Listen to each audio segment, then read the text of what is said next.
오늘 제가 여러분과 나눌 말씀의 제목은 하나님의 방법대로 사용하십니다입니다. 하나님의 방법대로 행하지 않았던 우사의 사건을 통해서 우리가 어떻게 하나님의 방법대로 살아가야 하는지, 그리고 또 저의 짧은 2페이지간의 간증을 통해서 하나님께서 어떻게 저의 삶을 이끌어 가셨는지 짧게 나눠보고자 합니다. 지난 4월 인천 검단 신도시의 아파트 공사 현장에서 지하주차장 상판이 무너지는 사건이 발생했습니다. 그래서 국토교통부가 설계 단계부터 시공까지 모든 과정을 정밀 검사했는데 철근이 빠져 있다는 결론이 나왔습니다. 이 지하주차장을 떠받치는 기둥이 총 32개가 있고, 여기서 이 기둥을 지탱해주고 보조해주는 철근, 이것을 전단 보강근이라고 하는데, 이것이 15개의 기둥에서 누락이 되었다고 합니다. 이 설계도에서는 8개의 기둥에 철근이 하나씩 들어가야 합니다. 그러니까 지하주차장의 기둥이 총 32개라고 했으니까 4개가 들어가야 하는데 15개의 기둥에서 누락이 됐다는 것은 철근이 2개 들어가고 2개 들어가지 않았다는 것입니다. 그러니까 지하주차장 지하주차장을 만드는데 철근이 절반이 비어버린 것이죠.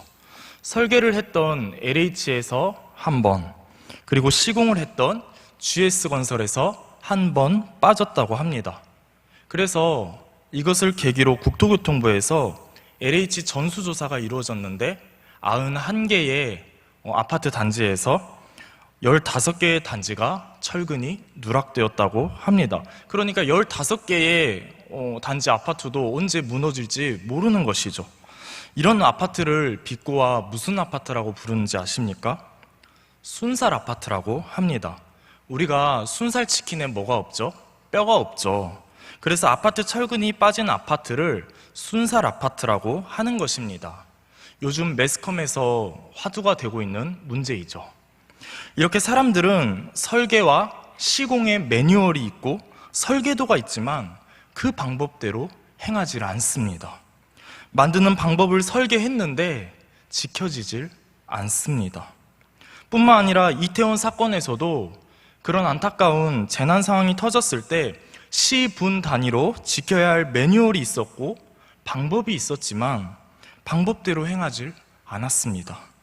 그래서 조금이라도 더 큰 사태를 막고 조금이라도 더 목숨을 살릴 수 있었던 일이 방법을 지키지 않아서, 방법대로 행하지 않아서 큰 인명피해를 입게 된 것입니다. 오늘 말씀의 내용도 이와 같습니다. 블레셋에게 빼앗겼던 하나님의 언약궤를 이스라엘이 다시 돌려받아서 바알레 유다에 안착되어 있었습니다. 다윗이 이 바알레 유다에서 이스라엘의 정치적 수도이자 종교적 중심지였던 예루살렘으로 하나님의 언약궤를 다시 운반하려고 합니다. 다윗은 하나님을 너무 사랑하고 하나님의 언약궤를 너무나 소중히 여겼기 때문에 무려 3만 명이나 되는 군사를 거느리고 바알레 유다로 향했습니다. 그리고 다윗은 하나님의 궤를 언덕 위에 있는 아비나답의 집에서 새 수레에 싣고 아비나답의 아들 우사와 아요가 하나님의 언약궤가 담긴 수레를 몰았습니다. 그리고 다윗을 비롯한 많은 이들은 수금과 비파, 그리고 소고, 제고 등 이렇게 다양한 악기들로 하나님을 찬양하면서 하나님을 높이며 기쁜 마음으로 예루살렘으로 언약궤와 함께 이동했습니다. 법궤를 운반하는 모든 일이 다 순조롭게 진행이 되고 있었습니다. 그런데 우리가 읽은 말씀, 6절 말씀, 그들이 나곤의 타작마당에 이르러서는 소들이 뛴으로 우사가 손을 들어 하나님의 궤를 붙들었더니, 7절 말씀, 여호와 하나님이 우사가 잘못함으로 말미암아 진노하사 그를 그곳에서 치시니 그가 거기 하나님의 궤 곁에서 죽었더라. 6절 말씀에 소들이 뛴으로 라고 번역된 히브리어 샤무트 하바카르에서 샤무트, 동사 샤마트는 떨어뜨리려고 하다라는 뜻입니다. 소들이 뛰어서 소들이 거칠게 움직여서 수레에서 법궤가 떨어질 위기에 처했다는 거죠.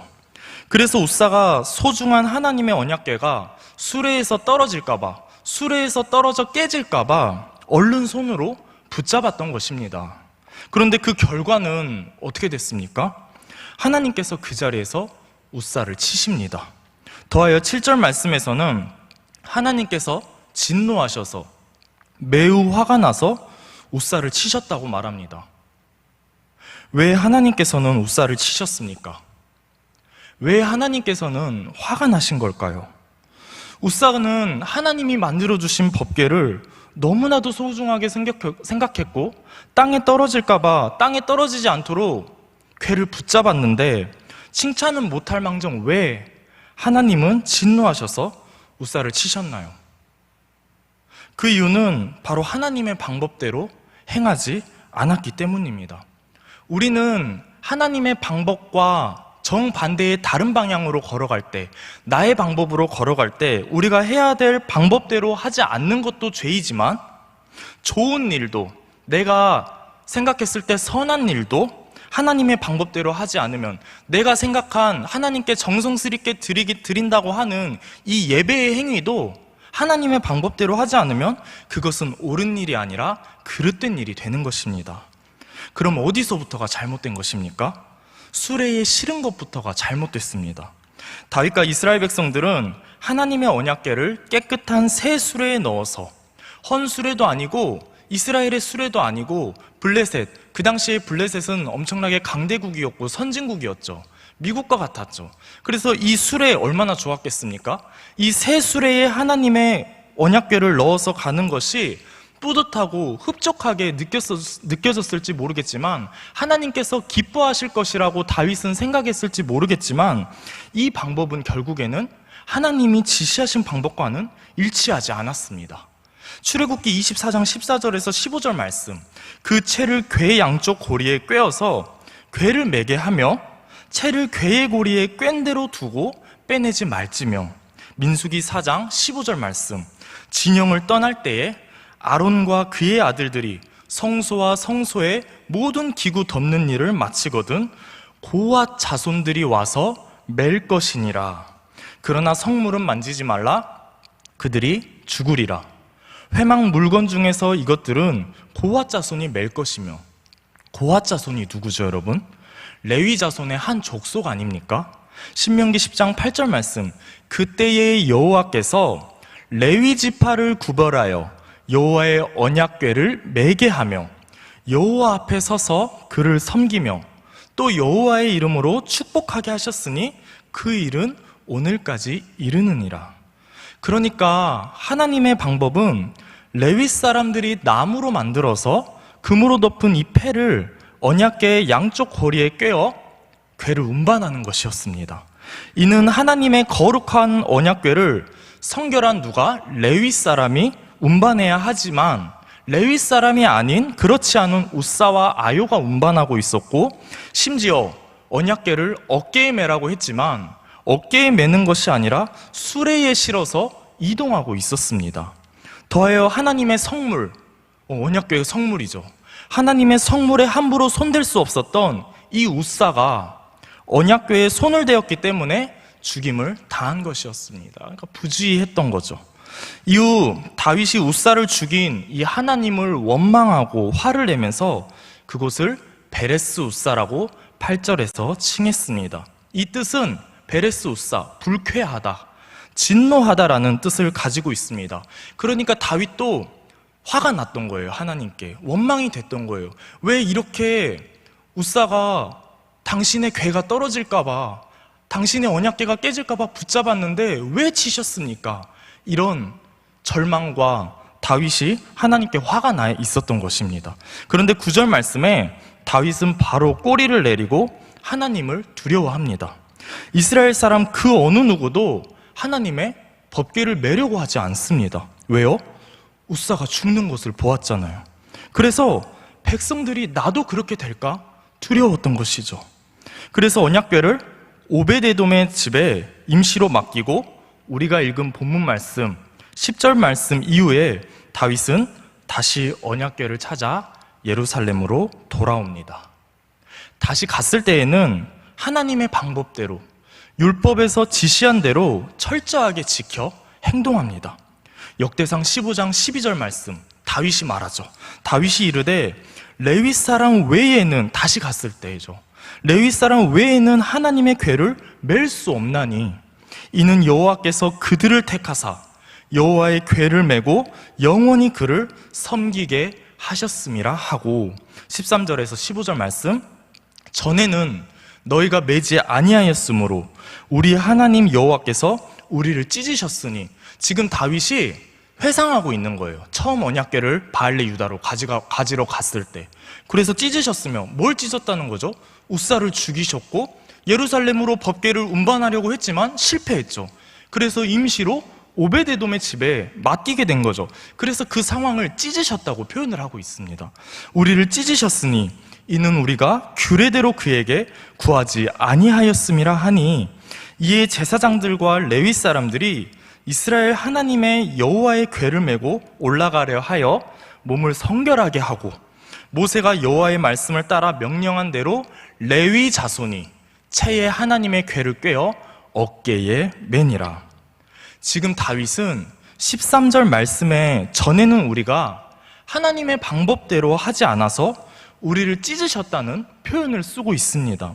그만큼 우리는 하나님의 방법대로 우리가 삶을 살아가지 않으면 하나님은 두려운 하나님이시고 진노의 하나님이시라는 사실을 다윗이 지금 두렵고 떨리는 마음으로 고백하고 있는 것입니다.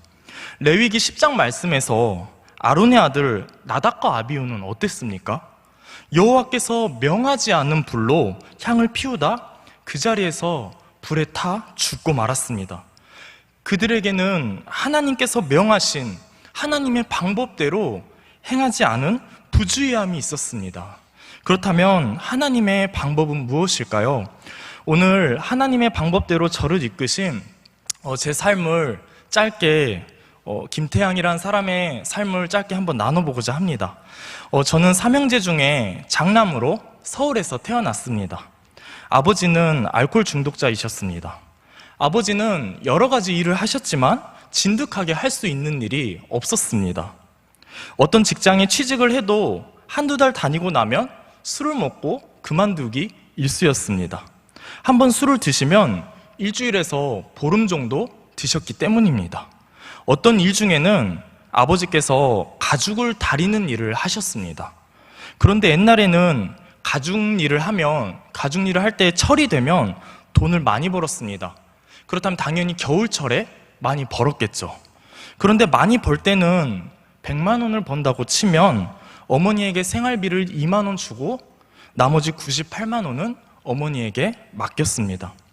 아버지에게 어머니는 함께 삶을 살아가는 동역자가 아니라 아버지의 돈을 보관하는 사람이었습니다. 손끝 하나 댈 수 없었습니다. 그 남은 98만 원은 그때 당시에 말로 하면 노름하느라 밤에 나가서 아침까지 집에 돌아오지 않았습니다. 그리고 자신이 가지고 나갔던 돈을 다 탕진하고 나면 새벽에 어머니에게 전화해서 맡긴 돈을 노름하는 장소까지 가지고 나오라고 시켰습니다. 아버지가 늦게 돌아오는 날이면 유치원생이었던 저는 어머니와 늘 손을 맞잡고 눈물로 기도했습니다. 아버지가 늦게 들어오는 날은 당연히 술을 먹고 들어오는 날이기 때문입니다. 그래서 어머니 품속에서 기도하고 그렇게 잠이 들면 새벽에 시끄러운 소리가 나 저는 잠이 깨곤 했습니다. 역시나 아버지가 술에 취해서 어머니를 때리고 행패를 부리고 있었습니다. 그래서 하루는 너무 무서워서 어머니와 저는 외출을 해서 아버지보다 더 늦게 들어오려고 했습니다. 아버지가 먼저 들어와서 잠을 자면 큰 사단이 나지 않을 거라고 생각했습니다. 저와 어머니의 서울에서의 도피성은 이마트나 까르프, 이런 아울렛 매장 같은 대형 매장이었습니다. 그곳에서는 예전에는 게임할 수 있는 시설이 있었는데 어머니가 저를 맡겨두고 어머니는 이제 아이쇼핑을 하면서 시시코너를 돌면서 그렇게 시간을 때우기 일쑤였습니다. 그래서 어느 정도 시간이 되었을 때 집 근처를 서성이다 아버지가 들어가는 것을 몰래 지켜보고 이제 시간이 좀 지나서 들어갔습니다. 그래야 잠이 드니까요. 그래서 시간이 좀 지나 들어갔는데 아버지는 잠이 든 것이 아니라 상에다가 이렇게 사시미 칼, 생선칼, 각종 연장들을 꺼내놓고 어머니에게 고르라고 하셨습니다. 또 서울 지하 단칸방에 살면서 아버지가 보증금을 다 까먹고 세를 내지 못해 이사를 수없이 다녔습니다. 휴지는 한 롤씩 사다 썼고요. 쌀은 2,000원어치씩 비닐봉투에 사다 먹었습니다. 그 돈도 없는 날에는 지퍼가 달려있는 노래방 새우깡으로 버텨야 했습니다. 지하 단칸방에 살면서 비가 많이 와 수해를 입어 근처 초등학교에서 한 열흘 지내기도 했고요. 지하 단칸방도 못 들어가 아버지가 돈을 빌리러 다닐 때는 지하교회 목사님께 부탁을 드려 교회에 며칠 동안 묵은 적도 있습니다. 서울에서의 저의 삶은 지옥 같은 삶이었습니다. 그야말로 밑바닥을 보여주는 삶이었습니다. 그렇게 저는 광주로 2002년에 딱 월드컵 했을 시점이었는데요. 그때 하반기에 이사를 왔습니다. 저의 가정의 삶은 크게 달라진 것이 없었습니다.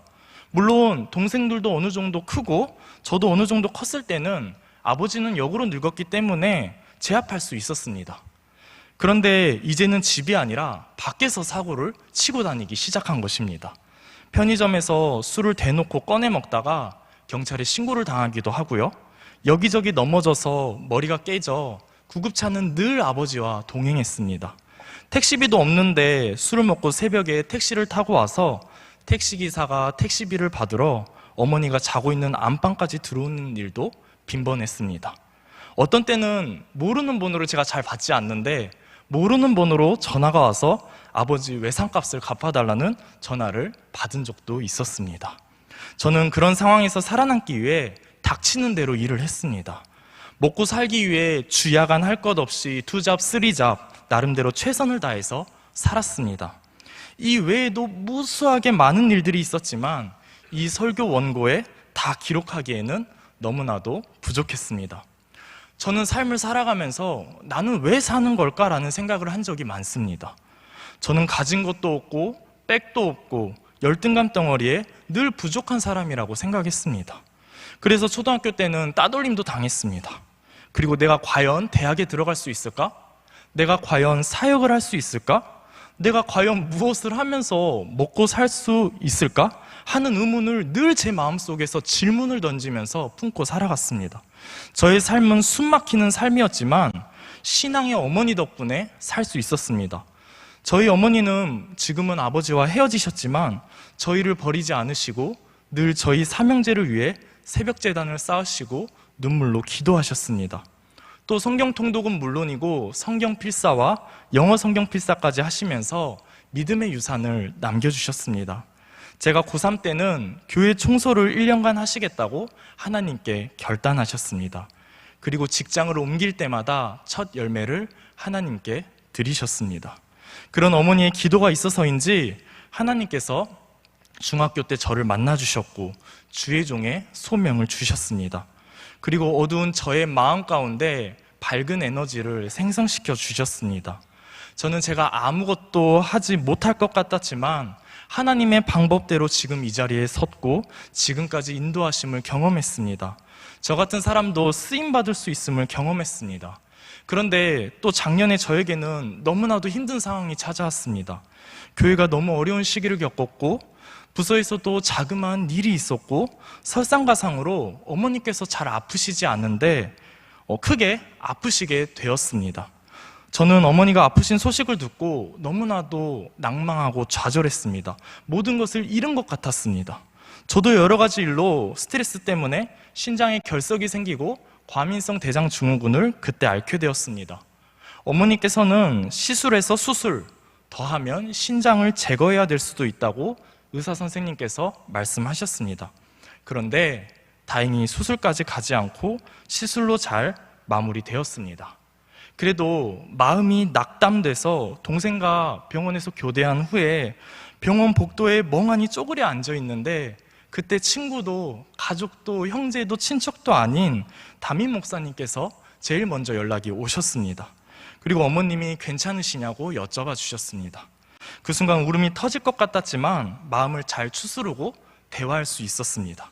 그리고 우리 소년부 선생님들 기도와 물질로 많은 도움을 주셨고요. 지금까지도 1년이 넘었지만 어머님의 건강이 괜찮으신지 우리 소년부 선생님들 여쭤봐 주십니다. 내 친구, 내 친척이 가장 먼저 연락 오고 당연히 나를 위로해 줄 것 같았지만 그렇지 않았습니다. 하나님께서는 내가 생각한 방법이 아니라 때로는 내가 생각지도 못한 방법으로 나를 위로하고 격려하십니다. 사랑하는 광주제일교회 성도 여러분, 내가 하나님을 믿는 사람으로서 정말 하나님의 방법을 신뢰하십니까? 정말 하나님의 방법대로 나아가길 원하십니까? 여전히 내 안에 있는 이 뿌리 깊은 죄의 성향이 나의 뜻과 나의 방법과 나의 계획대로 나아가려고 하진 않습니까? 왜 우리는 하나님의 방법을, 하나님을 믿는다고 말하면서 하나님의 방법을 신뢰하지 못하나요?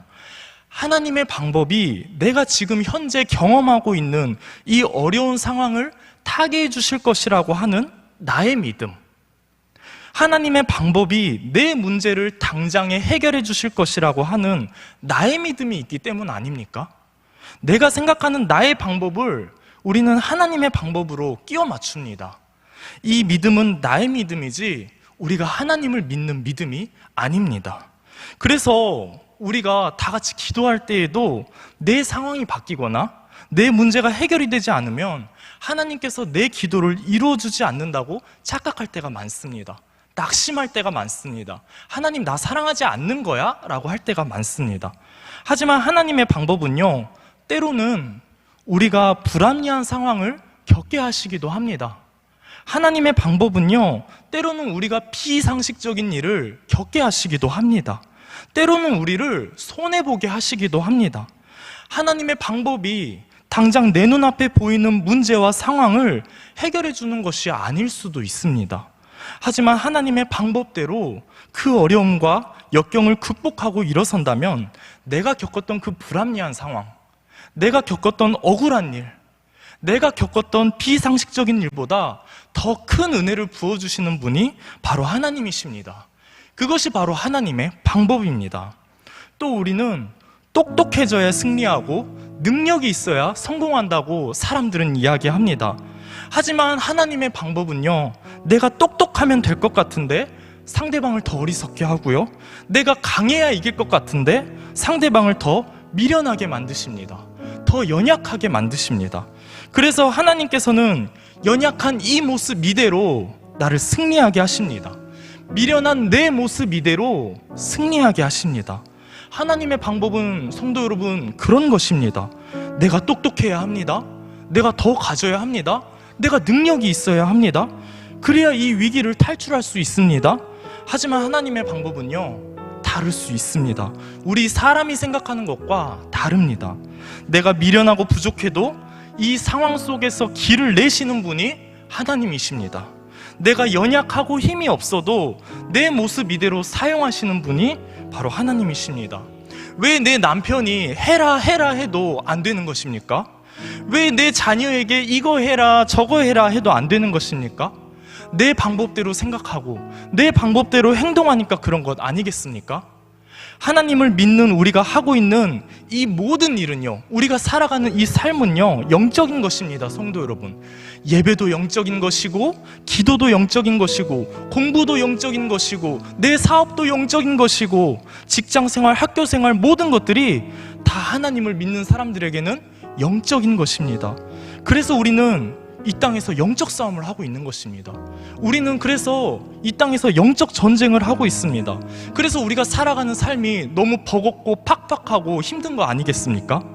이 모든 일이 영적인 것이기 때문에 내 남편이, 내 아내가, 내 자녀가 내 마음대로 내가 뜻하는 대로 되지 않는 것입니다. 그럼 내 자녀가 바뀌려면, 우리의 가정이 바뀌려면 어떻게 해야 합니까? 눈물로 기도해야 합니다. 영적인 기도를 통하여서 우리가 하나님의 방법을 알고 그 방법대로 나아가야 합니다. 그리고 나의 방법과는 비교가 되지 않는, 그 눈에 보이지 않는 하나님의 방법을 신뢰할 수 있는 더 큰 믿음을 나에게 허락해 주시라고 눈물로 기도할 수 있어야 합니다. 그래야 내 가정이 살고 내 자녀가 살고 내 부모 형제가 살 줄 믿습니다.